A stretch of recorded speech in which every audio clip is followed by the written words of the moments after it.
Salut Moïse, pouvez-vous vous présenter? Je me nomme Moïse Koueterayo, par mon nom de scène. Je suis acteur culturel, si je peux le dire. Je suis photographe de formation et de profession.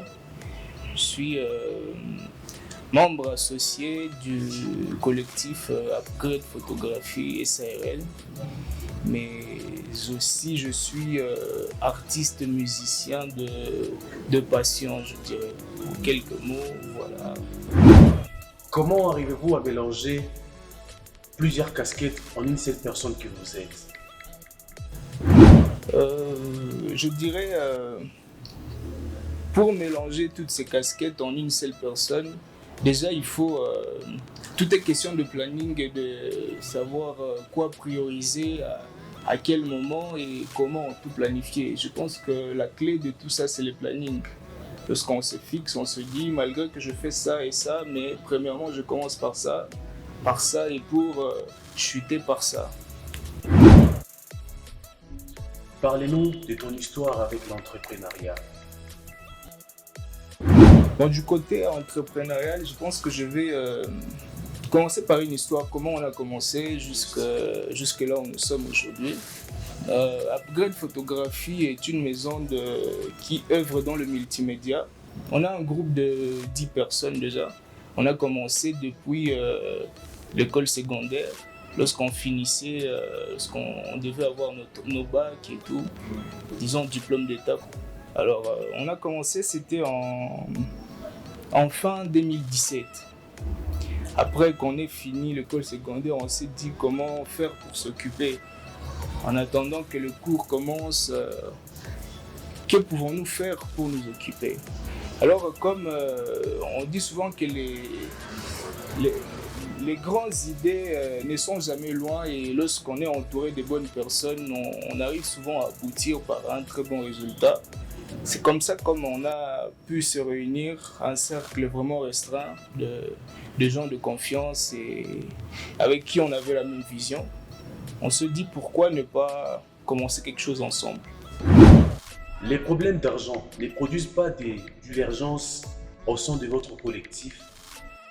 Bon, certes, le problème d'argent n'a pas commencé aujourd'hui et ce n'est pas près de se terminer. On a vu des grands hommes de ce monde se séparer à cause de l'argent.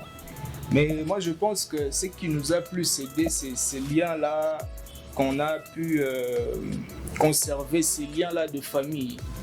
Parce qu'on dit que la famille, c'est la base de tout. Et lorsqu'on se considère comme étant une famille, on est prêt à se supporter. Chacun vient avec ce qu'il a et ce qu'il est. Et quand on parle de famille, on voit dans la famille, on se soutient, dans la famille, on se supporte, dans la famille, on est prêt à tout pour l'autre. Et c'est ça la plus grande force d'une équipe en nombre. Lorsque vous êtes nombreux et que vous êtes vraiment soudés par des liens au-delà du travail, nous devenons une famille.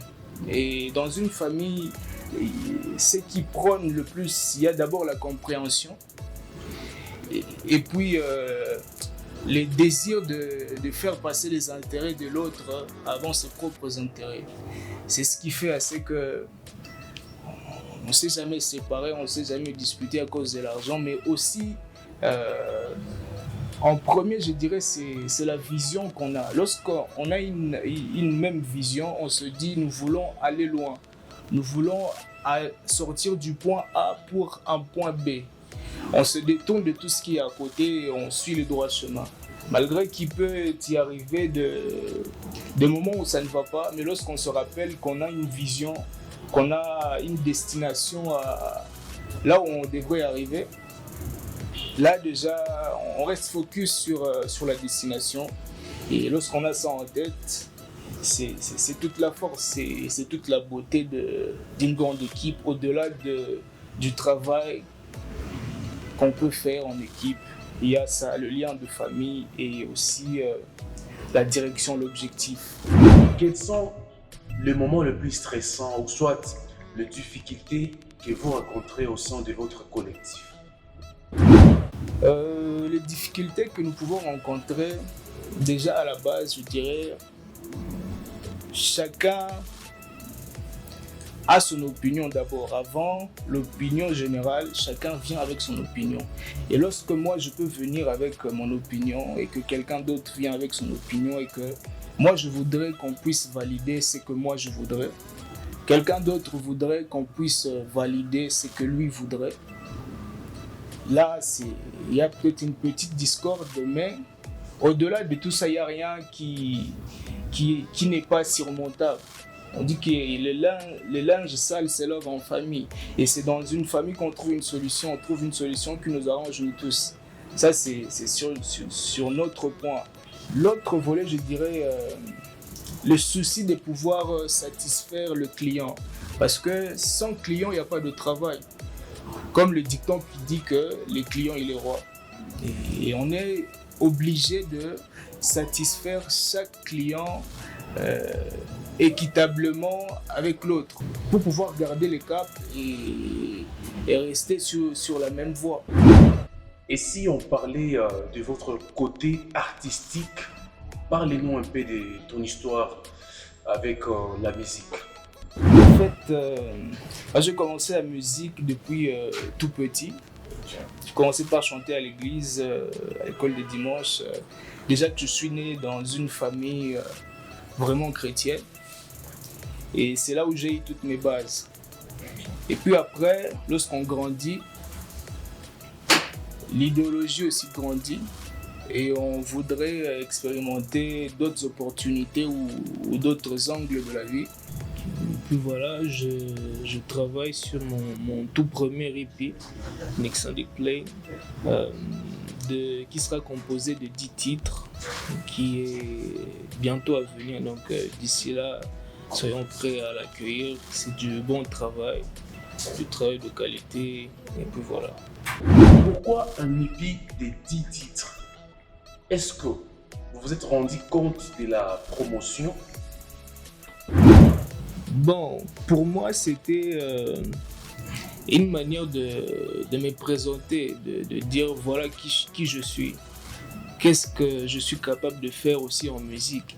Et par ça, ce n'est pas qu'un projet destiné au niveau local. Donc, mis à part le niveau local, moi je vise beaucoup plus même l'international. Et pour y arriver, il faut une diversité vraiment complète et de qualité. Et quoi de mieux pour y arriver qu'une playlist qui va au-delà de 5 titres. Et puis voilà, il y a une autre stratégie qui va venir, le lancement, comment il va se faire. Déjà, on travaille avec un producteur, bientôt on va l'annoncer. Il y a toute une équipe derrière tout ça. Moi, je fais ma part et ça sera à eux de faire la leur. Quel est le message que vous pouvez adresser à tous ces jeunes qui veulent emboîter du pas, qui veulent aussi embrasser le domaine de l'entrepreneuriat?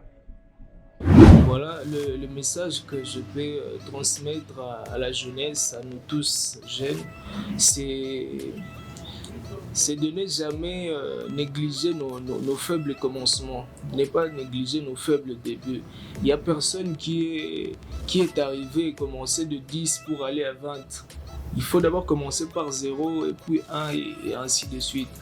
Et quoi d'autre je peux dire?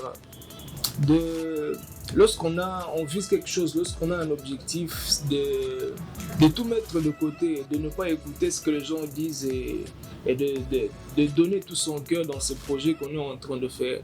Parce que ce n'est pas tout le monde qui appréciera à la juste valeur ce que nous faisons, ou bien ce que moi je fais, ou bien ce que toi tu fais. Prends ton temps lorsque la chose elle te met à cœur, tu vois que tu as de l'avenir dans cette chose. Ne regarde pas d'abord ce que les gens ils disent. Toi, fais à ce que les gens ils acceptent ton idéologie et qu'ils acceptent tout ce que tu as à leur proposer après. Mais déjà, suis le petit niveau et grandis petit à petit. C'est en commençant petit qu'on arrive à plus grand. On ne commencera jamais d'un point Z pour finir à un point A. On commence toujours à un point A pour B et puis ainsi de suite. Et la clé de tout ça, c'est l'opinion de gens, de prendre ça en deuxième partie. D'abord, regarde-toi regarde tes objectifs, regarde la finalité où tu es en train d'aller. Et puis voilà, mets-y tout ton cœur, toute ta détermination et je t'assure que tôt ou tard, ça finit par payer. Lorsqu'on y met du cœur et du travail, ça finit par payer. Peu importe le temps que ça prendra, mais au final, ça finit par payer. Et quoi de mieux que de devenir un exemple demain quand tu seras en train de raconter cette histoire en disant « Moi aussi, j'ai commencé de zéro et voilà, je suis en un point quelconque ». C'est des exemples pareils que nous avons besoin, des exemples vivants de motivation. C'est de ça que nous avons besoin, que tu as besoin, c'est de ça que moi j'ai besoin. Quel est le dernier message que vous pouvez adresser à tous ces internautes et téléspectateurs en train de nous suivre à ce moment? Très grand merci à Jospin Kazibwami, le jeune millionnaire, pour cette initiative avec le groupe Miradi. Merci pour la confiance, merci pour le travail que vous êtes en train de faire pour cette jeunesse. C'est avec des gens comme vous que nous voyons l'avenir de notre chère ville et de notre pays. Merci pour ce travail et continuez sur cette voie. Et puis voilà. Pour nous contacter, la maison Upgrade se trouve au centre-ville, en diagonale avec Access Bank en face de Vodacom. Et donc nous sommes là, prêts à vous accueillir, prêts à vous donner du très grand service et puis voilà. Et personnellement, vous pouvez me suivre sur ma page Instagram, Nanray officiel, sur mon Facebook, Nanray officiel, sur mon Snapchat, toujours pareil, Nanray officiel. Ou pour ceux-là qui voudraient nous contacter pour des services ou pour une production, moi je ne sais pas, hein, le plus 243 9 91 06 44 64.